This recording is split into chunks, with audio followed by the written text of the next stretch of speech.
Hannah Arendt es una figura clave para la filosofía en un tiempo en el que el mundo entero convulsionaba debido a la Segunda Guerra Mundial. Hannah, o también conocida como Johanna Arendt, nació en Linden, Alemania, el 14 de octubre de 1906. Su trabajo sociopolítico y pensamiento se considera uno de los más influyentes en su campo de todo el siglo XX. A menudo ha sido descrita como filósofa, aunque ella siempre rechazó esta categoría, porque la filosofía concierne al hombre en singular. Ella enfocó su trabajo desde la perspectiva que los hombres, y no el hombre, habita la tierra. Prefiere que sus publicaciones fueran clasificadas dentro de la teoría política. Hannah fue una socióloga y filósofa pensadora alemana de origen étnico judío. Arendt lee a Kant y a Jaspers a los 14 años y se apasiona por el estudio del griego, latín y teología. Jaspers y Heidegger influyeron a Hannah para estudiar filosofía. Sufrió el auge del nazismo en Alemania en 1933 y llegó a estar encarcelada. Tras esa primera experiencia, decidió escapar primero a Francia, donde lucha contra el nazismo, donde trabaja rescatando niños judíos para enviarlos a Palestina, y luego se traslada a Estados Unidos.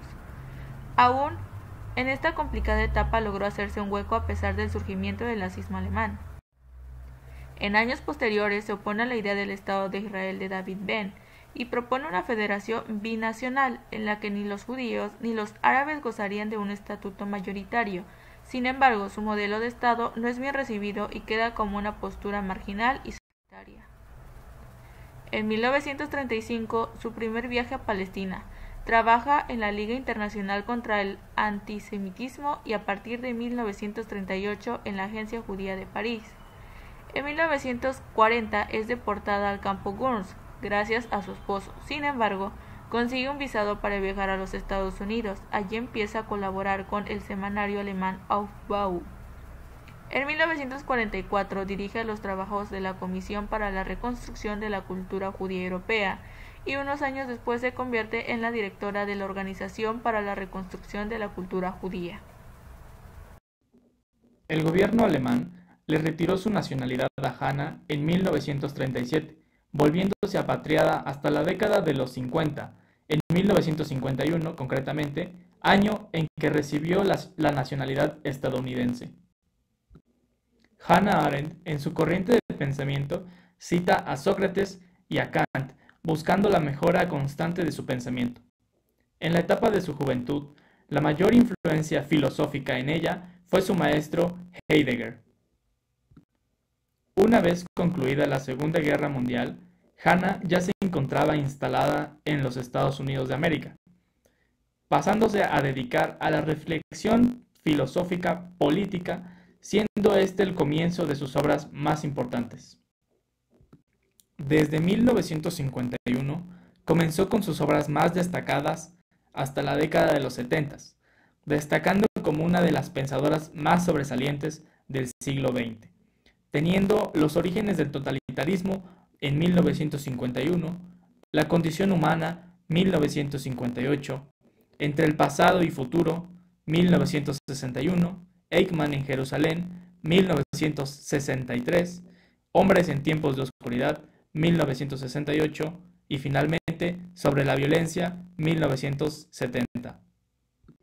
A finales de la década de los 60 y comienzo de los 70, se vivía una crisis política en los Estados Unidos, teniendo y generando un interés en Hannah Arendt, quedando reflejado en su libro Crisis de la República, publicado en 1972.